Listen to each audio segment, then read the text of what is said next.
Welcome dear students.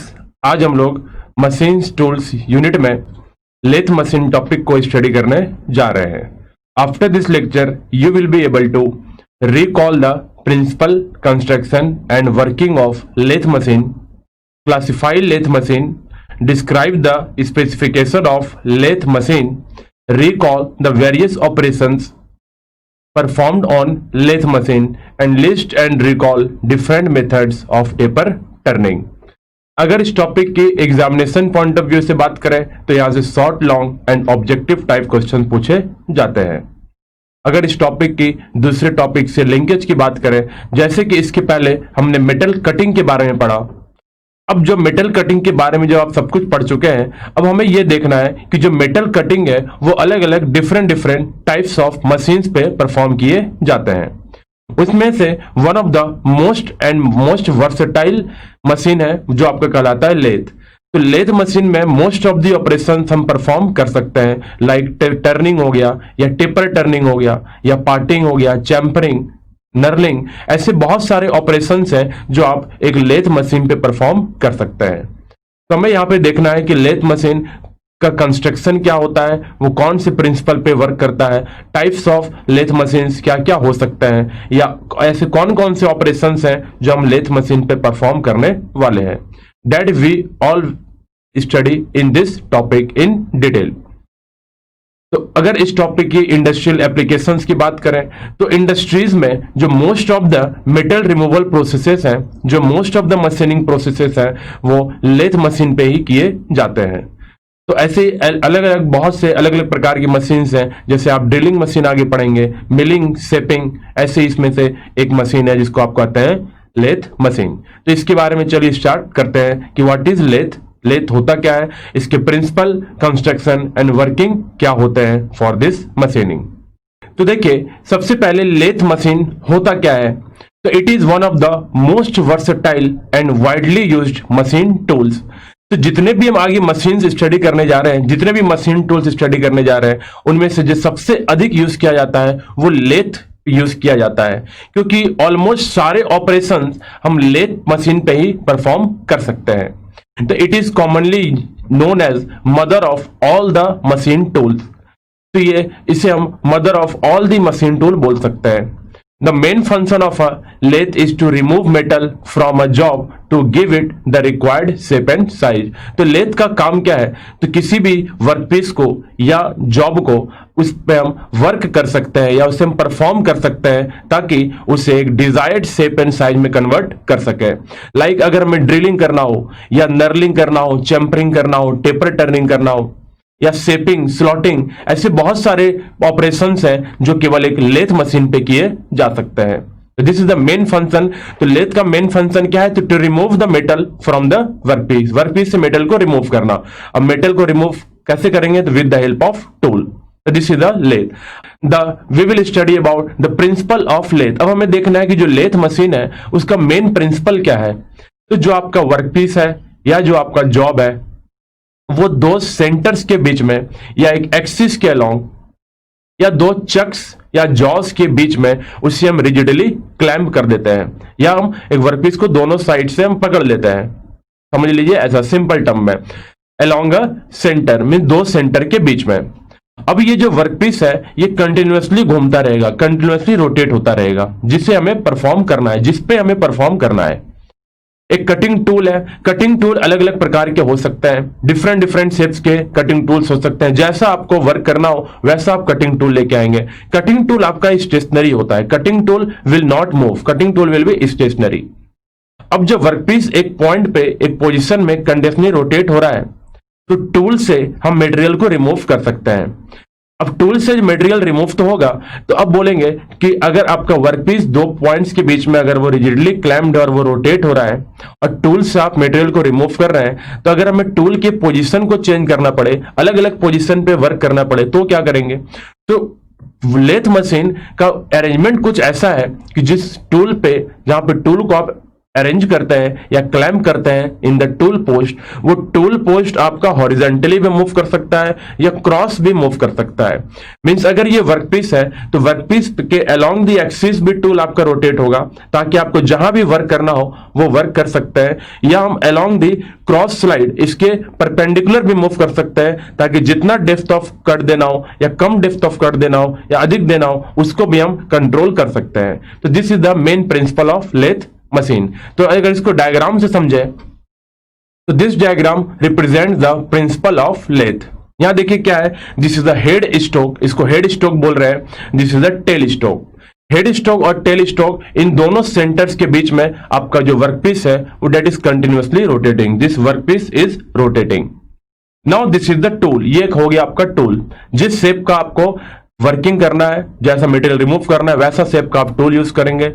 Tool linearly भी move कर सकता है, टूल रेसिप्रोकेट भी कर सकता है। मींस टूल आपका अलोंग द एक्सिस भी मूव करेगा, टूल आपका क्रॉस भी मूव करेगा। तो टूल किसी भी डायरेक्शन में मूव कर सकता है, either in X, in Y और जेड को भी हम मूव करा सकते हैं। तो this is the main principle of lathe. तो हम प्रिंसिपल ऑफ लेथ में अगर पूछा जाए तो ये डायग्राम सबसे पहले आप एक्सप्लेन करेंगे कि डायग्राम ड्रॉ कर देंगे और इससे रिलेटेड हम 2-4 पॉइंट लिख सकते हैं लाइक दिस, कि the job is securely and rigidly held in the chuck or in between centers on the lathe machine, and then turn it against a single point cutting tool which will remove metal from the job in the form of chips। तो job को securely मतलब rigidly उसको हम चक्स के बीच में या दो centres के बीच में उस हम वर्कपीस को अरेंज कर सकते हैं या क्लैंप कर सकते हैं। ये वर्कपीस कंटिन्यूअसली टर्न करता रहेगा, रोटेट करता रहेगा against the single point cutting tool. Means जहां पे भी मशीन करना है आप सिंगल पॉइंट कटिंग टूल को वहां पे ले जाएंगे उस वर्कपीस के करीब। वो सिंगल पॉइंट कटिंग टूल या तो लिनियरली भी मूव कर सकता है या क्रॉस भी मूव कर सकता है टू रिमूव द मटेरियल। तो material will be removed in the form of chip. तो ये होता है basic principle of the lathe. Then I hope you have understood कि लेथ मशीन होता क्या है और ये बेसिक प्रिंसिपल क्या है इसके। Then we will have a knowledge check. यहीं पे आप नॉलेज चेक करेंगे, कुछ ऑब्जेक्टिव प्रॉब्लम सॉल्व करेंगे। After that we will study about the construction details, कि ये तो लेथ का सिंपल प्रिंसिपल हमने देखा, इसका कंस्ट्रक्शन क्या हो सकता है और ये इसका पूरा वर्किंग डिटेल एक एक करके देखेंगे। But before that we will have a knowledge check. Now this is the basic and simple diagram of a lathe machine। तो लेथ मशीन का एक सिंपल सा डायग्राम है। देखिए सबसे पहले नीचे दो लेग्स दिखाए गए हैं, दीज आर द लेग्स, ये दोनों आपके लेग्स हैं। तो leg is made of cast iron, ये कास्ट आयरन का बना होता है and this is a very hard material, ताकि कास्ट आयरन जो है वो ब्रिटल मटेरियल है जिसका स्ट्रेंथ कंप्रेसिव स्ट्रेंथ अधिक है। तो पूरा का जो पूरा वेट है लेथ का वो इसी लेग के ऊपर रहेगा and this leg is rigidly clamped to the ground, ये ग्राउंड से क्लैम्प्ड होता है या बोल्टेड होता है। इस लेग के ऊपर आपके देख रहे हैं लेफ्ट हैंड साइड में हेड स्टोक है, this is head stock. Head stock क्या होता है, हेड स्टोक में आपके स्पिंडल्स होते हैं, जॉज होते हैं, चक होते हैं। मींस जो जॉज हैं, चक हैं, वो हेड स्टोक के साथ अरेंज रहेंगे और इसके अंदर देखिए ये स्पीड लीवर है, इसके अंदर ही जितने भी गियर अरेंजमेंट्स हैं या बेल्ट ड्राइव्स हैं या स्पीड के लीवर्स हैं। स्पीड लीवर का मतलब है कि हमको में कौन सा स्पीड चाहिए, अलग अलग स्पीड के वेरिएबल्स अंदर दिए हुए रहते हैं। आप जो भी स्पीड चाहिए, जिस स्पीड पे आपको परफॉर्म करना हो, जब कम स्पीड करना हो या अधिक स्पीड करना हो, सबको हम अरेंज मैनेज करते हैं फ्रॉम दिस हेड स्टोक। तो जो आपका वर्कपीस है इसी हेड स्टोक के जो जॉ है उस जॉ में हम इसको क्लैंप करते हैं। This is the function of head stock. Now अगर हम राइट हैंड साइड पे देखें तो राइट हैंड साइड में आपका टेल स्टोक है। टेल स्टोक सिर्फ कुछ नहीं है, वो एक सेंटर है जो वर्कपीस को हेड स्टोक और टेल स्टोक को एक एक्सिस के अलोंग अलाइन करने में हेल्प करेगा। टेल स्टोक ये आपका लिनियरली मूव करता है along the bed, this is the bed. जिस बेड के अलोंग, गाइड वेज के अलोंग ये हॉरिजॉन्टली मूव करेगा, मींस अलोंग द एक्सिस ये टेल स्टोक मूव करता है। मींस मान लीजिए वर्कपीस यहाँ पे जॉ में अरेंज्ड है और ये कंटिन्यूअसली रोटेट हो रहा है। आपको अगर यहाँ पे मशीनिंग करना है तो आप क्या करेंगे, इधर से टेल स्टोक को सामने करीब ला करके इसको यहाँ पे सेंटर से ज्वाइन करा देते हैं। तो दिस इज टेल स्टोक, एक सेंटर का काम करता है जिन सेंटर्स के बीच में आपका वर्कपीस कंटिन्यूअसली रोटेट होना है। और ये आपका मूव भी कर सकता है tail stock according to the shape and size of the workpiece. अगर साइज बड़ा होगा तो टेल स्टोक को आप दूर रखेंगे, अगर साइज वर्कपीस का छोटा होगा तो टेल स्टोक को आप करीब ले आएंगे। नाउ इसके सेंटर में मींस लेफ्ट में और राइट में जो आपका हेड स्टोक और टेल स्टोक हो गया। Then third important is carriage. Carriage क्या होता है, तो ये लेथ के सेंटर पे होता है जिसके ऊपर टूल पोस्टेड होता है। टूल पोस्ट वो टूल होल्डर की तरह काम करेगा जो ये अलोंग द एक्सिस भी मूव कर सकता है, अलोंग द क्रॉस भी मूव कर सकता है, और transverse means perpendicular to axis means तीनों ही डायरेक्शंस में ये मूव कर सकता है। तो ये हो गया कंप्लीट आपका हेड स्टोक, टेल स्टोक और कैरेज के बारे में, लेग के बारे में। बेड क्या है, तो जो चिप्स होते हैं, जो मटेरियल से चिप्स रिमूव होंगे तो इसी बेड ट्रे में वो आके कलेक्ट हो जाएंगे। तो बेड ही एक सबसे पहला फाउंडेशन है जिसके ऊपर आप हेड स्टोक, टेल स्टोक और टूल पोस्ट को अरेंज करते हैं। This is the basic construction of the lathe. Now the next diagram is the complex diagram of the lathe machine. ये कॉम्प्लेक्स डायग्राम है। इस डायग्राम में बहुत सारे आपको डिवाइसेस या एसेसरीज आपको शो कर रखे हैं। जैसे कि सबसे पहले अगर देखें, एक तो हो गया बेड। बेड के ऊपर है ट्रे।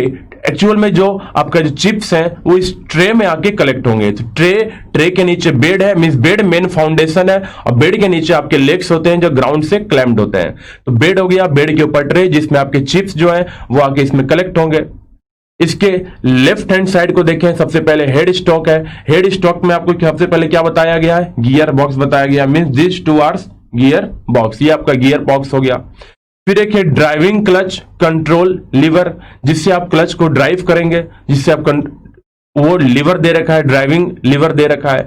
फिर गियर बॉक्स का कंट्रोल दे रखे हैं। गियर बॉक्स क्या है, तो आप कितने स्पीड पे आप स्पीड वेरिएबल कर सकते हैं इन द गियर, या बेल्ट ड्राइव भी हो सकता है।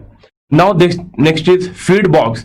फीड बॉक्स का काम क्या है, तो ये जो फीड बॉक्स जो एनर्जी सप्लाई करेगा, that energy will be use in moving the tell stock और कैरेज।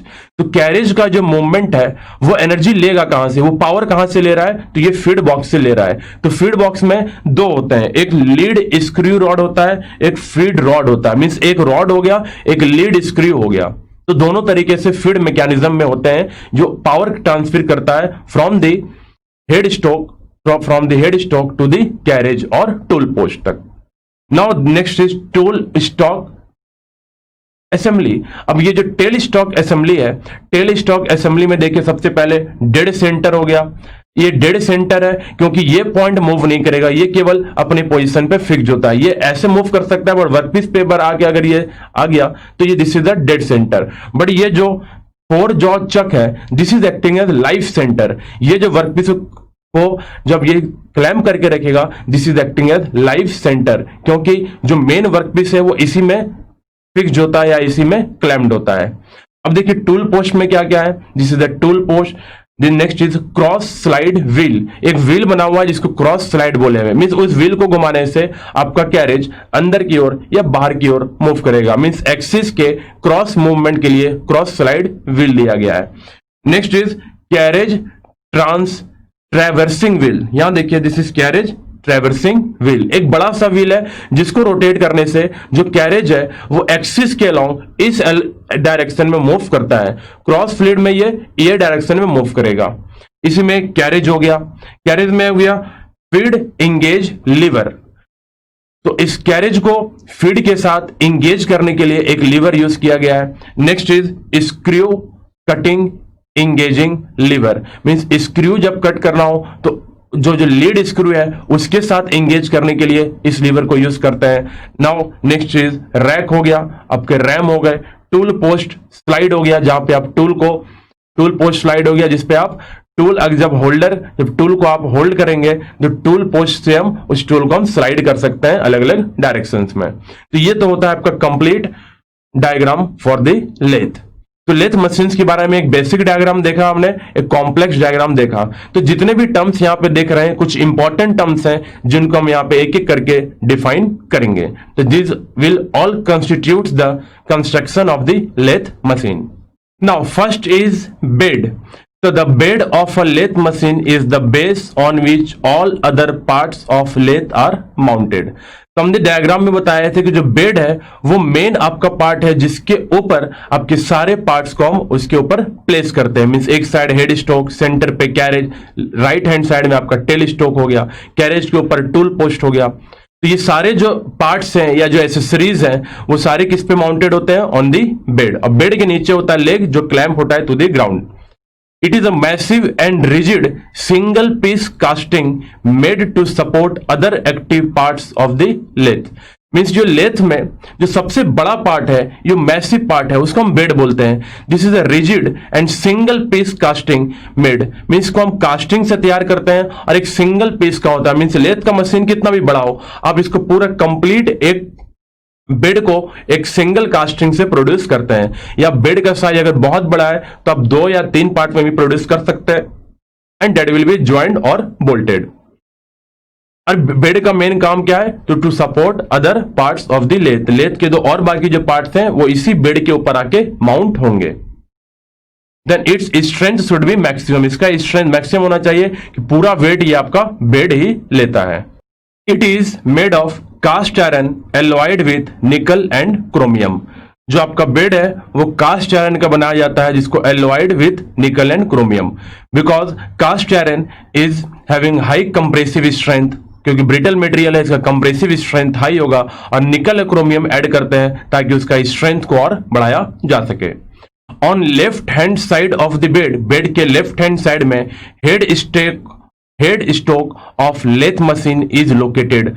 बेड के लेफ्ट में हेड स्टोक होता है, while on right hand side tail stock is located. तो लेफ्ट में हेड स्टोक और राइट में tail stock. The carriage of the machine rest over the centre. जो कैरेज है वो जो आपका बेड के सेंटर के ऊपर होता है, या हम बोल सकते हैं the carriage of the machine rest over the bed, mean centre पे लगभग होता है। एंड स्लाइड ऑन इट, कोई इसका फिक्स पोजीशन तो है नहीं, तो ये स्लाइड करता रहेगा कभी लेफ्ट की तरफ और कभी राइट की तरफ, according to the shape and size of the workpiece. On the top of the bed there are 2 sets of guideways. तो बेड में 2 गाइडवेज होते हैं। गाइडवेज मतलब हो गया 2 पैसेज बनाए जाते हैं जिसके अलावा जो आपके कैरेज है या जो टेल स्टॉक है वो स्लाइड करेंगे। तो स्लाइड करने के लिए कोई तो हमारा पैसेज होना चाहिए, या ट्रैक, जिससे ट्रैक समझते हैं कि ट्रैक के ऊपर जैसे ट्रेन मूव कर रहा है, तो वो उसका गाइडवे हो गया ट्रेन के लिए, जो जिस गाइडवे के थ्रू होते हुए आपके जो पार्ट्स हैं या एसेसरीज हैं जो स्लाइड करेंगे। तो there are 2 sets of guideways. तो बेड के ऊपर 2 गाइडवेज होते हैं। एक होता है inner ways for tail stock. तो टेल स्टोक को मूव करने के लिए इनर वेज, जो उसका जो गाइडवे है वो अंदर की तरफ दिया जाता है। एंड द कैरेज का जो मूवमेंट है, कैरेज का जो स्लाइडिंग है, that is in the outer ways. तो 2 गाइडवेज होंगे, एक इनर वेज होगा, एक आउटर वेज होगा। पूछा जा सकता है कि आउटर वेज गाइडवे किसके लिए दिए जाते हैं? For carriage. और इनर वे किसके लिए दिया जाता है? For tail stock. Then this is all about bed. तो ये आपके बेड के बारे में आप यहां पे डिटेल में समझ चुके हैं। Now we will study about head stock. अब देखेंगे हेड स्टोक क्या होता है। Now the head stock, the main function is to transmit power to the different parts of the lathe. तो हेड स्टोक का जो मेन फंक्शन है कि पावर को ट्रांसमिट करना to the different parts of the lathe. क्योंकि हमने diagram में आपको बताया था कि जो जितने भी पावर ट्रांसमिटिंग या पावर जनरेशन के जो भी गियर्स हैं या ड्राइव्स हैं वो सारे हम हेड स्टोक में ही रखते हैं। तो the main function of head stock is to transmit power to the different parts of a lathe. It comprises of the head stock casting। तो हेड स्टोक कास्टिंग मतलब एक बॉक्स की तरह होता है हेड स्टोक के अंदर। तो it comprises of the head stock casting to accommodate all the parts within it including gear train arrangement. तो हेड स्टोक के अंदर एक बॉक्स होता है जो बाहर से कुछ नहीं दिखेगा, तो उसके अंदर हम सारे हेड स्टोक के सारे पार्ट्स को एकोमोडेट करते हैं, जैसे कि आपका गियर ट्रेन अरेंजमेंट हो जाए। The main spindle is adjusted in it. जो मेन स्पिंडल है, जो स्पिंडल रोटेट होता है वर्कपीस को रोटेट कराता है, that is also adjusted in the head stroke, उसको भी हम हेड स्ट्रोक में ही एडजस्ट करते हैं, which possesses life centre to which the work can be attach. तो हमने बोला था दो सेंटर्स होते हैं, एक लाइफ सेंटर और एक डेड सेंटर। तो डेड सेंटर टेल स्ट्रोक की तरफ होता है और लाइफ सेंटर जो है, जो चक है जहां पे वर्कपीस को अरेंज करेंगे, उसी को हम बोलेंगे लाइफ सेंटर। तो ये जो मेन स्पिंडल है उसी के पास लाइफ सेंटर होता है, जिस लाइफ सेंटर में आप वर्कपीस को अटैच करते हैं। तो this is the life centre connected in the main spindle. Now it supports the workpiece and revolves with the work, means supports the work मतलब हो गया वर्कपीस हो गया। तो ये सपोर्ट्स द वर्क, ये वर्क को सपोर्ट भी करता है, and revolves with the work, और वर्कपीस रोटेट के साथ स्पिंडल भी रोटेट होगा और वर्कपीस को भी रोटेट करेगा। Fitted into the main spindle of the head stroke. तो इट सपोर्ट्स द, जो हेड स्ट्रोक है, it supports the work and revolves with the work and fitted into the main spindle of the head stroke. और जो workpiece है वो head stroke के main spindle में ही fit करते हैं। तो ये हो गया आपका हेड स्ट्रोक के बारे में।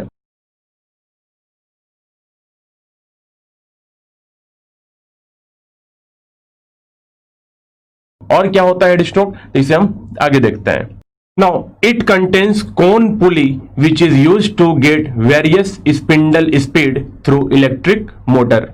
The back gear arrangement is used for obtaining a wide range of slower speeds.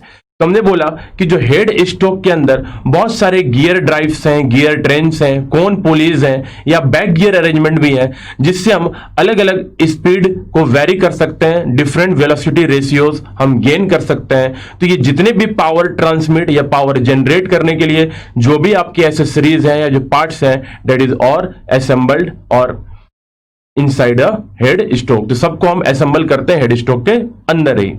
तो ये हो गया आपके हेड स्ट्रोक के बारे में। तो इसके पहले आपने बेड के बारे में पढ़ा, जो मेन पार्ट था उसके ऊपर ही हम सारे head stroke, tail stroke, carriage को हम रखते हैं। उसमें आप हेड स्ट्रोक के बारे में देखा, जो लेफ्ट मोस्ट पोर्शन है वहां पे आपका चक होता है, स्पिंडल होता है, मेन स्पिंडल होता है जिसके अंदर हम वर्कपीस को फिट करते हैं। हेड स्ट्रोक में ये आपके गियर अरेंजमेंट्स होते हैं, पुलीज होते हैं, कोन्स होते हैं, जो अलग अलग वेलोसिटी रेशियो को पाने में हमें हेल्प करेगा। And this is all about head stroke. Now we will study about tail stroke. अब देखेंगे जो हेड स्ट्रोक के ऑपोजिट साइड में जो टेल स्ट्रोक है उसका मेन फंक्शन क्या है और वो हम क्यों प्रोवाइड करते हैं। The third one is tail stroke. तो हमने बोला a tail stroke is provided at the right hand side या right hand end of the bed. Bed के राइट हैंड एंड पे टेल स्ट्रोक को प्रोवाइड किया जाता है। It can slide along the guide ways. तो हमने देखा टेल स्ट्रोक को हम गाइड वे के अलोंग स्लाइड भी कर सकते हैं। कौन से गाइड वेज, तो inner guide ways provided on the bed. तो गाइड वे प्रोवाइड कहां करते हैं, बेड पे। And may be brought nearer to the head stroke. और टेल स्ट्रोक को हम हेड स्ट्रोक के करीब भी ला सकते हैं, दूर भी रख सकते हैं, depending upon the shape and size of the workpiece. It can then clamped on the bed in that position. मींस जहां पे भी आपको टेल स्ट्रोक चाहिए, टेल स्ट्रोक को वहां पर तक ले जाइए और उसको आप बेड के साथ क्लैम्प भी कर सकते हैं उसी पोजिशन पे। The tail stroke has a spindle in upper part of the tail stroke. Tail stroke के ऊपरी पार्ट में एक स्पिंडल होता है, the axis of which coincides with the axis of the head stroke spindle. तो head stroke spindle का जो axis है और टेल स्ट्रोक का जो एक्सिस है, स्पिंडल का जो एक्सिस है, वो दोनों आपस में कोइंसाइड करते हैं ताकि दोनों अलाइंड फॉर्म में रहे, अलाइनमेंट में रहे। Both being at the same height above the bed. Bed के से दोनों का एक्सिस का हाइट क्या होता है, सेम होता है, दोनों स्पिंडल का हाइट सेम होता है। This spindle can be moved forward or backward by rotating the wheel. Tail stroke के पीछे तरफ से एक स्मॉलर हैंड व्हील होते हैं, जिस हैंड व्हील को रोटेट करने से, हैंड व्हील को घुमाने से जो आपका स्पिंडल है या तो वो टेल स्ट्रोक से थोड़ा बाहर जाएगा या टेल स्ट्रोक से अंदर जाएगा। ये इसलिए किया जाता है ताकि वर्कपीस को हम सपोर्ट कर सके। वर्कपीस को सपोर्ट करने के लिए हम स्पिंडल को आगे पीछे मूव करते हैं। The front portion of the tail stroke carries a dead centre. उसी टेल स्ट्रोक के जो का फ्रंट पोर्शन होता है, जो स्पिंडल का फ्रंट पोर्शन होता है, उसे हम डेड सेंटर बोलते हैं, which only support the workpiece, जिसका केवल काम है वर्कपीस को सपोर्ट करना। और ये कभी रोटेट नहीं होता है, रोटेट वर्कपीस होता है, ये रोटेट नहीं होगा। बट जो आपका हेड स्ट्रोक में जो आपका सेंटर था, जो स्पिंडल के साथ जो सेंटर था, वो भी रोटेट होता है, इसलिए उसे हम लाइफ सेंटर बोलते हैं। और टेल स्ट्रोक के सेंटर को हम बोलते हैं dead centre. Then this is the diagram for the tail stroke. Tail stroke की थ्योरी के बारे में पढ़ा, अब ये टेल स्ट्रोक को ही हमने एक्सप्लेन करके यहाँ पे डायग्राम में दिखाया गया है। तो इस डायग्राम में आप देख रहे हैं सबसे टेल स्ट्रोक की जो सबसे आगे जो इंपॉर्टेंट पॉइंट है, ये जो पॉइंट है पॉइंटेड शेप है, इसे आप डेड सेंटर बोलते हैं। और ये हो गया आपका spindle, this is the spindle. अब देखिए स्पिंडल के पीछे ये जो रॉड है, this rod is connected to the hand wheel. तो जब हैंड व्हील को घुमाएंगे तो जब रॉड आगे जाएगा तो ये आपका डेड सेंटर भी आगे मूव करेगा, और अगर हैंड व्हील को पीछे करेंगे तो डेड सेंटर पीछे हो जाएगा। Now this is tail stock spindle, ये टेल स्टोक का स्पिंडल हो गया जिसपे डेड सेंटर कनेक्टेड है। Now this is the bed way, ये वही बेड है, ये बेड टेल स्टोक के लिए हम दिखाया गया, तो हम हाफ शो कर रहे हैं। तो this is the different diagram for the tail stock. तो ये आपका टेल स्टोक का कंप्लीट डायग्राम होता है। वो टेल स्टोक के फंक्शंस के बारे में आपने पढ़ा कि इसका कोई मेजर कोई ज्यादा फंक्शन नहीं है, जो मोस्ट ऑफ द फंक्शन है वो हेड स्टोक का है। टेल स्टोक केवल अलाइनमेंट में रखने के लिए, वर्कपीस को सपोर्ट करने के लिए, और ये गाइड वे पे मूव करता है, इसका इतना ही फंक्शन है। Now I hope you have understood the head stock, tail stock and the bed. अगर आप इतना समझ चुके हैं तो आप यहीं पे नॉलेज चेक करेंगे, कुछ ऑब्जेक्टिव प्रॉब्लम सॉल्व करेंगे। आफ्टर दैट जो बाकी के जो और आपके पार्ट्स बचते हैं, जो इंपॉर्टेंट पार्ट आपका बच गया, जैसे कि कैरेज क्या होता है, टूल पोस्ट क्या है, और आपका फीड मैकेनिज्म क्या है, जो लीड स्क्रू और फीड रॉड बोला था, वो उन सब के बारे में अब हम आगे डिटेल में स्टडी करेंगे। Now next is carriage. तो it is mounted on outer guideways of lathe bed and it can be moved in a direction parallel to spindle axis। तो जो आपका ये जो कैरेज है वो आपके जो बेड के ऊपर जो दो गाइडवेज थे उसके बाहर वाले गाइडवेज पे, आउटर गाइडवेज पे ये माउंटेड होते हैं, और it can move in a direction parallel to spindle axis. तो ऐसे टूल पोस्ट मूव कर सकता था, सिमिलरली कैरेज भी आपके एक्सिस के अलॉन्ग मूव कर सकता है, direction parallel to spindle axis. It comprises of, जिसमें बहुत सारे छोटे छोटे पार्ट्स होते हैं जिसको मिला करके एक पूरा कंप्लीट कैरेज सिस्टम बनता है आपका।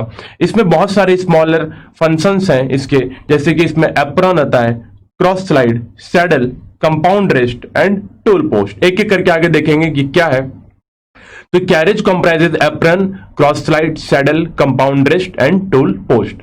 The lower part of the carriage is termed the apron.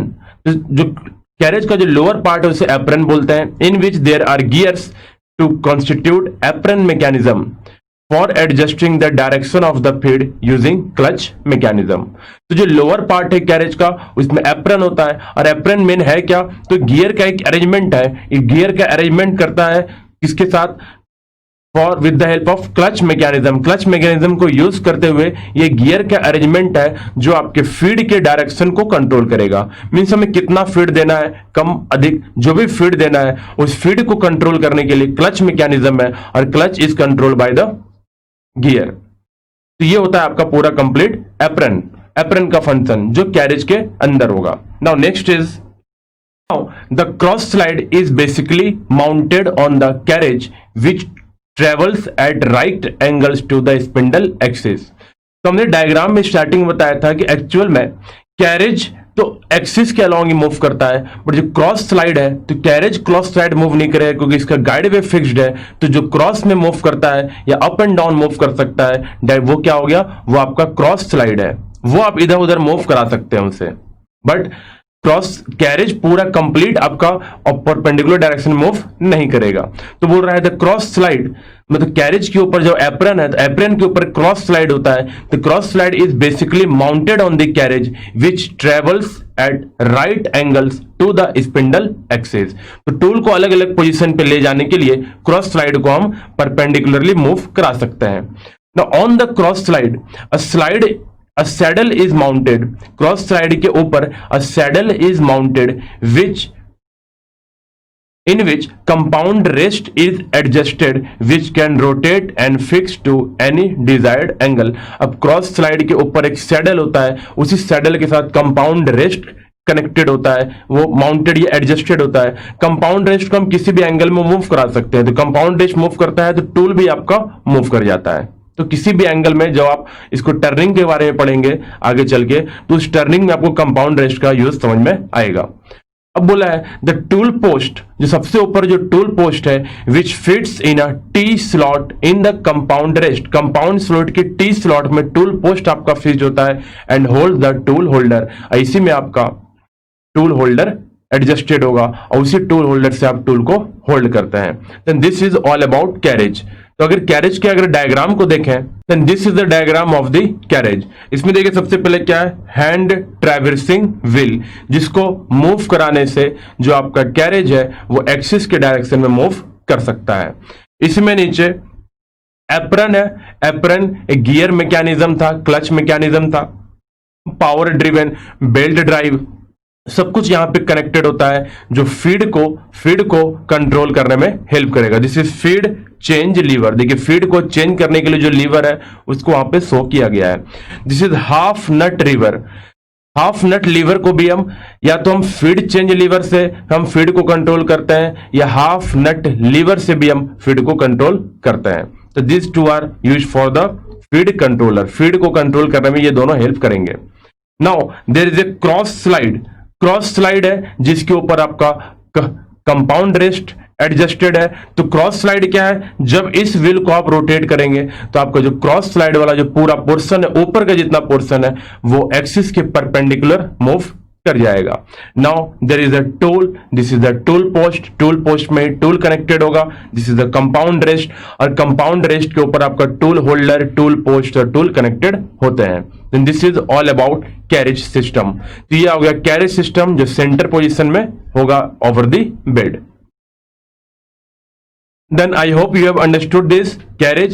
Then after that we will study about feed mechanism. अब हम स्टडी करने जा रहे हैं फीड मैकेनिज्म की। हेड स्टॉक से हम इन सारे पार्ट्स को हम किस तरीके से फीडिंग देते हैं, या तो हम रॉड से देते हैं या लीड स्क्रू से देते हैं।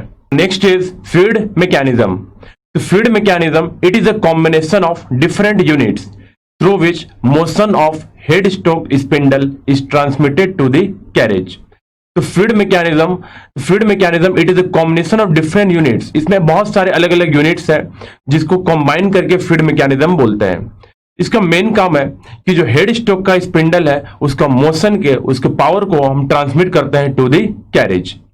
The gearing at the end of the bed, bed के एंड में गियरिंग प्रोवाइड किया जाता है which transmits the rotary motion of the spindle to the feed gear box. तो हमने देखा था हेड स्टॉक के नीचे जो गियरिंग है, तो जो एंड में जो गियरिंग प्रोवाइड किया गया है वो ट्रांसमिट करता है rotary motion of spindle, spindle के रोटरी मोशन को to the feed gear box. तो गियर बॉक्स जो था, जो फीड गियर बॉक्स था, जो कैरेज में था, वहां तक पावर को ट्रांसमिट कराने में जो हेल्प करते हैं वो हम फीड मैकेनिज्म से यूज करते हैं। Next is the feed gear box contains number of gears which alter the rate of feed. तो जो फीड गियर बॉक्स है इन द कैरेज, वैसे बहुत सारे गियर्स होते हैं, जिसमें मैं एप्रन का भी नाम लिया था, एप्रन में बहुत सारे वही क्लच सिस्टम और गियर सिस्टम होते थे। तो जो आपका जो फीड गियर बॉक्स है उसमें नंबर ऑफ गियर्स है, अलग अलग साइज के गियर्स होते हैं, that altars the rate of feed, means हमें फीड कितना देना है उसी का कंट्रोल करता है, and the ratio between revolutions of the head stock spindle and the movement of carriage for thread cutting by changing the speed of rotation of the feed rod and lead screw। इसका मतलब यह है कि जो feed gear box में जो अलग अलग गियर्स हैं वो रेट ऑफ फीड को कंट्रोल कर रहे हैं। अब बाकी ये भी है, जब थ्रेड कटिंग करते हैं, थ्रेड कटिंग क्या है कि एक जगह पे हमें थोड़ी देर कटिंग करना है, फिर हम थोड़ी देर के बाद आगे हम मूव करते हैं, फिर वहां पे कटिंग करते हैं। तो उस पूरे सिस्टम को कंट्रोल करने में ये फीड गियर बॉक्स का ही रोल होता है। मींस ये बोल रखा है and the ratio between revolution of the head stock spindle, मतलब हेड स्टॉक का जो स्पिंडल है वो कितने बार रोटेट करेगा और कैरेज कितना आगे मूव करेगा फॉर थ्रेड कटिंग, ये सब कुछ कंट्रोल करता है ये आपका feed mechanism, feed gear box. और ये मैकेनिज्म पूरा कंट्रोल किसके द्वारा किया जा रहा है, तो फीड रॉड के द्वारा और लीड स्क्रू के द्वारा। And this is all about feed mechanism. मतलब हम इसको अगर हम इसको सिंपल फॉर्म में समझें तो फीड मैकेनिज्म में फीड रॉड और लीड स्क्रू दो इंपॉर्टेंट रॉड्स या स्क्रूज हैं, दोनों रॉड्स होते हैं, एक रॉड होता है और एक स्क्रू के फॉर्म में होता है। ये आपके स्पिंडल जो हेड स्ट्रोक में मूव कर रहा है वहां के पावर को या वहां की एनर्जी को कैरेज तक पहुंचाने में हेल्प करता है। और कैरेज का जो गियर बॉक्स है वो क्या करता है, वो फीड को कंट्रोल करता है। मींस आपका टूल कितना आगे मूव करेगा, कितने टाइम के बाद मूव करेगा, कितने देर एक पोजीशन पे रुका रहेगा, इन सब को कंट्रोल करता है आपका कैरेज का गियर बॉक्स, जिसको हम फीड गियर बॉक्स बोलते हैं। Then this is all about the different constructions of the lathe machine. Then I hope you have understood the feed mechanism. और इसके पहले हमने पढ़ा था कैरेज के बारे में। Then we will have a knowledge check. आप इसी से रिलेटेड कुछ ऑब्जेक्टिव प्रॉब्लम सॉल्व करेंगे। After that we will see the working of the lathe machine. जब आप इसके प्रिंसिपल और कंस्ट्रक्शन को समझ गए हैं तो हम लास्ट में हमें ये देखना है कि फाइनली जो आपका पूरा का पूरा लेथ मशीन है वो वर्क कैसे करता है। Now working of lathe machine. The metal is removed from workpiece using a cutting tool which is mounted on tool post. तो जो टूल पोस्ट है, जो कैरेज के सबसे ऊपर का पोर्शन है, उसी में आप टूल को होल्ड करते हैं और उसी वही टूल आपके मेटल को रिमूव करने में हेल्प करता है। Tool post is moved against the workpiece with the help of hand wheels. Hand wheels automatic है, तो power wheels, power driven wheels भी होते हैं मोटर के साथ, तो मोटर से कनेक्टेड भी होता है इन द ऑटोमेटिक मशीन। बट अगर नॉर्मल सेमी ऑटोमेटिक मशीन्स के बारे में देखें तो हैंड व्हील से मींस हैंड से रोटेट करा के हम टूल पोस्ट को हम वर्कपीस के करीब भी ले जा सकते हैं, दूर भी ले जा सकते हैं। तो वर्कपीस वही बोल रखा है कि tool post is moved against the workpiece with the help of hand wheels. Now workpiece is fixed between two centres. हमने देखा हेड स्टोक का लाइफ सेंटर, टेल स्टोक का डेड सेंटर, इन दोनों के बीच में वर्कपीस को फिक्स कर देते हैं and then rotated about the axis. Axis किसका? तो वर्कपीस का। वर्कपीस के एक्सिस के अबाउट हम वर्कपीस को रोटेट कराएंगे। Cutting tool which is mounted on the tool post penetrates into the workpiece and travels in a definite direction. तो जो कटिंग टूल पोस्ट के ऊपर था वो वर्कपीस में पेनिट्रेट कर जाता है and travels in a definite direction. Travels in a definite direction का मतलब है कि जिस डायरेक्शन में आपको वर्किंग करना है, जिस डायरेक्शन में मटेरियल को रिमूव करना है, उसी डायरेक्शन में आप टूल को मूव करा के मटेरियल को रिमूव कर सकते हैं। And finally the metal is removed in the form of chips. और जो फाइनली मेटल को जो रिमूव किया जाता है इन the form of chips. Automatic machines में आपके लुब्रिकेंट भी प्रोवाइड किए जाते हैं, तो लुब्रिकेंट का भी वहां पे स्पेसिंग दिया जाता है ताकि जो मशीनिंग होगा with the hole in the automatic machines, तो वहां पे लुब्रिकेंट्स के लिए भी स्पेस प्रोवाइड किए जाते हैं, जो खुद वहां पे लुब्रिकेंट जाता है और उसे यूज कर सकते हैं। मीन्स हमें वहां मैनुअल लुब्रिकेशन का यूज करने की जरूरत नहीं है इन द ऑटोमेटिक मशीन्स। तो ये तो हो गया आपके वर्किंग के बारे में। तो हमने बेसिक वर्किंग यहां पे समझा है कि टूल पोस्ट किस तरीके से वर्कपीस से मेटल को रिमूव करता है। देन ये होता है हमारा, I hope you have completely understood this working concept of lathe machine. तो इस पूरे टॉपिक में हमने लेथ के बारे में पढ़ा कि लेथ एक्चुअल में होता क्या है, इसके प्रिंसिपल क्या है, इनके वर्किंग और इसके कंस्ट्रक्शन। तो construction is very important, working principle is also important. But construction में हमने देखा कि 5 बहुत ही इंपॉर्टेंट पार्ट्स हैं जिसको आपको कभी भी कंस्ट्रक्शन पूछा जाए आप इसको डिस्कस करना जरूरी है। बेड को, हेड स्टोक को, टेल स्टोक को, कैरेज को, ये 4-5 टर्म्स जो है इसको आप हमेशा से इसको जरूर एक्सप्लेन करेंगे। और लास्ट में था हमारा फीड मैकेनिज्म। नाउ इसी के साथ हमारा पहला लर्निंग आउटकम अचीव हो गया, that is recall the principle, construction and working of lathe machine.